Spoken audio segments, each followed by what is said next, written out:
Assalamualaikum warahmatullahi wabarakatuh. Perkenalkan saya Muhammad Atila Yuda, NPM saya 22150140007. Pada kesempatan kali ini, saya akan memaparkan hasil resul saya pada hari pertama PKKMB. Pada materi pertama disampaikan oleh Bapak Yusrandi Yusrin dengan judul Peran Kepolisian RI dalam mengatasi kejahatan digital.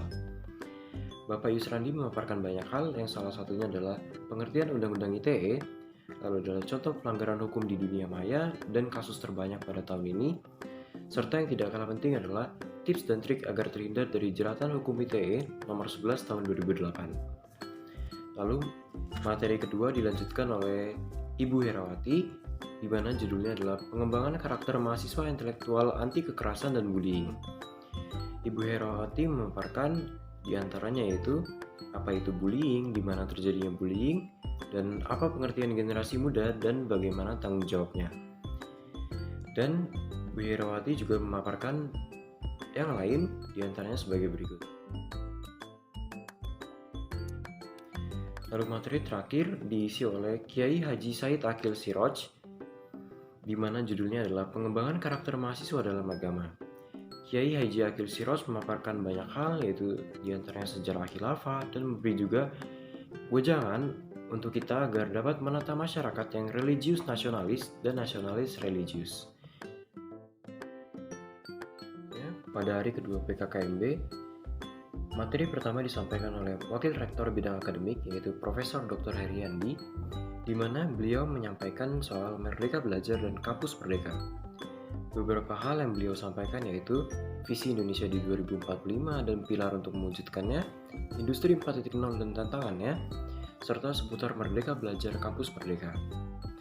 Dilanjutkan materi kedua yang disampaikan oleh Wakil Rektor Bidang Umum dan Keuangan, Profesor Dr. Aksep Sukohar, mengenai kesadaran lingkungan hidup, manajemen resiko, dan kampus sehat. Beliau memaparkan banyak hal diantaranya lingkungan hidup dan permasalahannya, serta pengelolaannya. Lalu apa itu kampus sehat dan bagaimana upaya Unila untuk mewujudkannya. Dilanjutkan materi ketiga yaitu Etika dan Norma Kehidupan Kampus yang disampaikan oleh Wakil Rektor Bidang Kemahasiswaan dan Alumni, Profesor Dr. Yulianto. Beliau menyampaikan apa itu mahasiswa, tujuannya apa, dan tipe-tipe karakter mahasiswa, serta karakteristik mahasiswa ideal dan tips untuk mewujudkannya. Lalu yang terakhir, ada materi tentang perguruan tinggi di era revolusi industri 4.0 dan kehidupan kampus di masa pandemi yang disampaikan oleh Wakil Rektor Bidang Perencanaan, Kerjasama dan TIK, yaitu Profesor Dr. Soeharto. Beliau menyampaikan beberapa hal, yaitu tentang ICT Staging Unila dan juga tantangan dunia pendidikan selama COVID-19. Pada hari ketiga, setelah perkenalan dengan pimpinan fakultas, langsung diisi dengan materi oleh Bapak Dekan yaitu Dr. Eng Helmi Fitriawan. Beliau mengisi materi dengan judul yaitu Pembelajaran di Era 4.0 dan Plagiarisme. Berikut hal-hal yang beliau sampaikan yaitu sejarah revolusi industri dan skill-skills yang harus ditingkatkan di era 4.0. Dilanjutkan oleh materi kedua yang disampaikan oleh Wakil Dekan Akademik dan Kerjasama yaitu Dr. Muhammad Irsyad. Beliau menyampaikan materi tentang sistem perkuliahan dan peraturan akademik.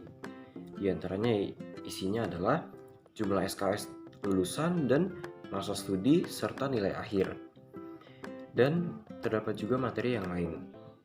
Lalu dilanjutkan materi ketiga yang disampaikan oleh Wakil Dekan Bidang Umum dan Keuangan yaitu Ibu Vera Agustriana Nur Hidana. Beliau menyampaikan materi sarana prasarana dan biaya studi. Tentu yang beliau sampaikan isinya adalah sarana dan prasarana dan juga ada biaya studi dan juga hal yang mendetail tentang biaya UKT. Materi terakhir diisi oleh Wakil Dekan Kemahasiswaan dan Alumni yaitu Dr. Eng Ageng Satnowo Repelianto. Beliau mengisi materi dengan judul Hak dan Kewajiban Mahasiswa, Kompetisi, dan Beasiswa. Di antaranya, materi yang beliau sampaikan ada beberapa hal, yaitu hak dan kewajiban mahasiswa, serta kompetisi dan beasiswa. Pada hari terakhir PKKMB, dimulai dengan perkenalan pimpinan fakultas langsung diisi oleh Ibu Kepala Jurusan Teknik Sipil yaitu Ibu Insinyur Laksmi Irianti. Beliau memaparkan banyak hal, diantaranya pengenalan 5 ketua peer group, sejarah teknik sipil, visi misi teknik sipil, dan juga pengenalan pimpinan kaprodi, ataupun kepala laboratorium, studio, dan juga bengkel. Lalu masuk ke materi kedua, tentang peraturan akademik yang disampaikan oleh Kepala Program Studi Teknik Sipil S1, yaitu Bapak Karami. Beliau memaparkan diantaranya tahun akademik, SKS lebih mendalam, dan juga secara singkat mengenalkan pembimbing akademik. Lalu materi terakhir yang diisi oleh Ibu Yuda Romdania dan juga Ibu Hasti membahas tentang bimbingan akademik. Beliau membahas tentang fungsi pembimbing akademik, terus ada tata cara bimbingan, dan beberapa hal lain tentang bimbingan akademik secara mendalam. Sekian resume materi PKKMB menilai yang dapat saya sampaikan. Mohon maaf jika ada salah kata dan terima kasih telah menyaksikan.